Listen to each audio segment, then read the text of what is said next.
The year is 1983. The Cold War is now slowly coming to an end. President Reagan has been in office for 2 years, his arms race with the Soviet Union beginning to move into full swing. Yet in the Caribbean, trouble is stirring. On the small island of Grenada, a Marxist government has been established after a bloodless revolution by Maurice Bishop and his fellow socialist supporters. The other Caribbean islands grow worried as it seemed that communism now had a beachhead to spread. A threat like this was seen as a major worry to U.S. interests within the region, and on October 13, 1983, the Grenadian army controlled by former Deputy Prime Minister Bernard Coard disposed of Maurice Bishop and imposed a hardline communist government. Immediately, the Grenadian army imposed a curfew and any who broke it were executed on the spot. Not only that, but over 500 U.S. nationals were on the island, all of whom were medical students at the St. George's University. The fears that the other islands now had took true form as shortly afterwards the communist government brought in Cuban advisors and military engineers who were planned and began to execute the construction of a military-grade airfield which could relay supplies to Cuban forces in Africa and even act as a midway point for Russian forces to be sent to Central America. President Reagan, seeing the rising tide of red from the south, makes the decision: take out the new hardline communist regime.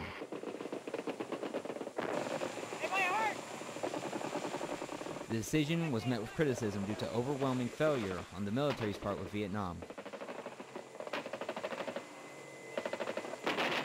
The people were in support of the invasion, formerly known as Operation Urgent Fury.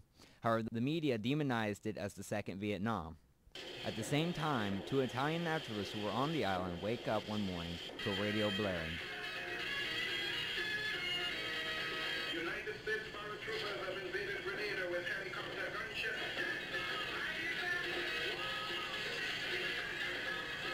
United States paratroopers have invaded Grenada with helicopter gunships. The Grenadian people are asked to block all roads and stop the enemy's progress. The Grenadian people are asked to block all roads and obstruct the enemy's progress.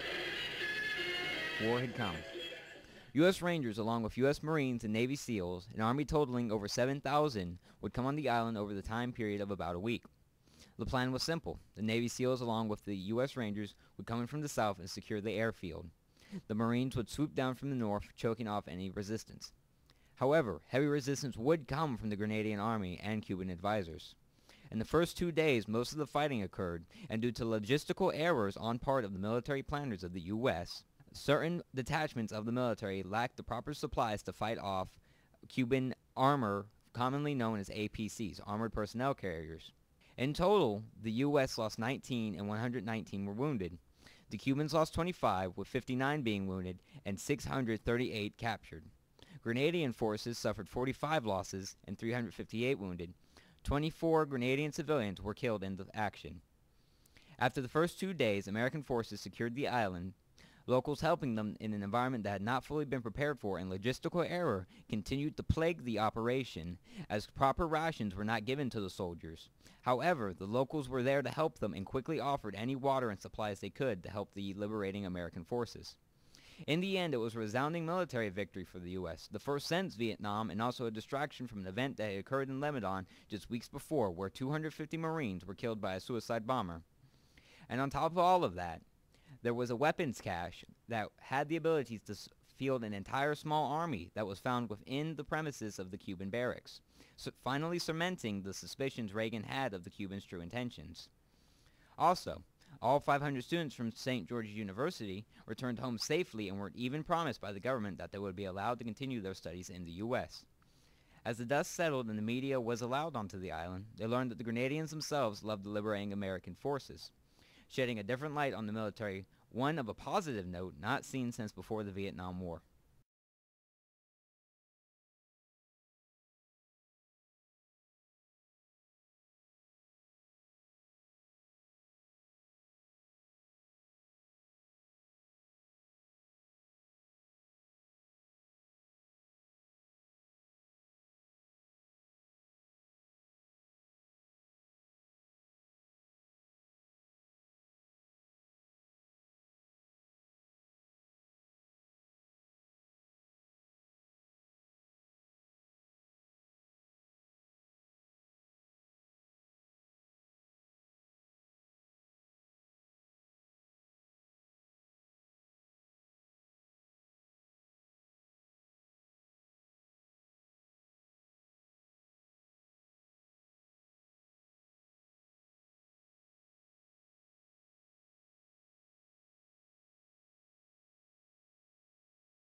Your resolve, your role is as important today as at any time in our history.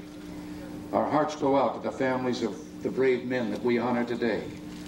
Let us close ranks with them in tribute to our fallen heroes, their loved ones, who gave more than can ever be repaid. They're now part of the soul of this great country and will live as long as our liberty shines as a beacon of hope to all those who long for freedom and a better world. One of the men back in the early days of our nation, John Stuart Mill, said, "War is an ugly thing, but not the ugliest of things. The ugliest is that man who thinks nothing is worth fighting or dying for, and lets men better and braver than himself protect him." You are doing that for all of us. God bless you and thank you for what you're doing.